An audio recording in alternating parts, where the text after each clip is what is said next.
بسم اللہ الرحمن الرحیم۔ السلام علیکم ورحمۃ اللہ وبرکاتہ۔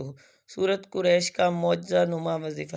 سواری نہ ملتی ہو، سفر کی مشکلات ہو، گاڑی خراب ہو گئی ہو، موبائل، موٹر، فریج یا کوئی مشین خراب ہو یا دشواری ہو تو سورۃ قریش 41 مرتبہ بما تسمیہ اول و آخر 3 مرتبہ درود ابراہیمی پڑھنے سے مشکلات حل ہو جاتی ہیں۔ حاملہ اگر صبح شام ایک تسبیح حمل کے شروع سے آخر تک پڑھے تو ڈیلیوری آسان ہوگی۔ گھر کے راشن پر 101 مرتبہ پڑھنے سے برکت ہوگی، کبھی کبھی نہ ہوگی، ہمیشہ کے لیے گھر سے بیماریاں، مشکلات ختم ہو جائیں گے، زندگی میں سکون، چین، برکت اور عافیت ہوگی۔ ہمیشہ صبح و شام کی تسبیح کا ورد بنانے سے کامیابی مقدر بن جائے گی۔